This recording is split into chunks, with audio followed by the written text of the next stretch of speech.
Most people believe that self-respect is simply having high self-esteem. I see it differently. Self-respect is the ability to protect your inner architecture, the invisible source from which everything you create is born. It does not begin when you start thinking better about yourself. It begins when you start respecting the inner force that drives you to create, explore, search, and move forward. I want to emphasize, this is an inner force, not external pressure. These are fundamentally different things. Every great structure begins not with concrete or glass, it begins with architecture, with a vision and an understanding of the future design. Only then do calculations, materials, and construction appear. If the architecture is flawed, everything built upon it will eventually begin to collapse. The same is true for human beings. Each of us has an invisible inner architecture. It consists our sense of meaning, our creative impulse, our honesty with ourselves, and our respect for the work to which we dedicate our lives. This architecture determines the scale of our external reality, and here lies an important detail. True self-respect exists only in the present. It is not built on past achievements, diplomas, awards, or peaks we reached at some point in our lives. All of these things matter, but only as part of our personal history. History is important to remember, but dangerous to turn into a place where we permanently live. When a person begins living through past victories, they gradually lose the ability to perceive something new.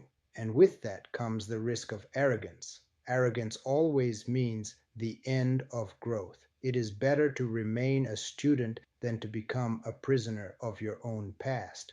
True self-respect is determined by how you relate to what you are creating today and to the inner force that moves you at this very moment. Self-respect cannot be accumulated, it can only be continuously created. Without a constant process of creation, it gradually loses its foundation. That is why it is so easily confused with pride. Recently, an old acquaintance of mine made a dismissive comment about the inner impulse that drives my creativity. I immediately stopped the conversation, not because I reject criticism. There is a profound difference between constructive criticism of the result and disrespect toward the source from which that result is born.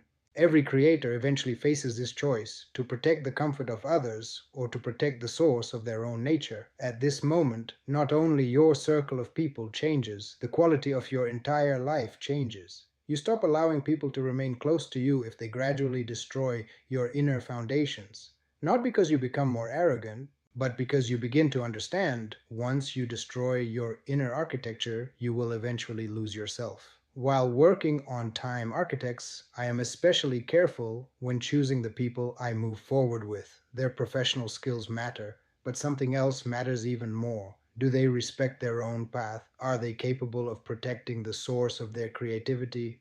Are they willing not to compromise what forms their inner nature? Perhaps this is why the most important battles in our lives are not fought for money, power, or recognition. They are fought for the inner architecture of a human being, because this architecture eventually becomes our external reality. This is the idea I explore in Time Architects. It is not simply a story about time and the rebirth of the human soul. It is an exploration of the invisible architecture from which our ideas, our inspiration, and ultimately the reality we create are born.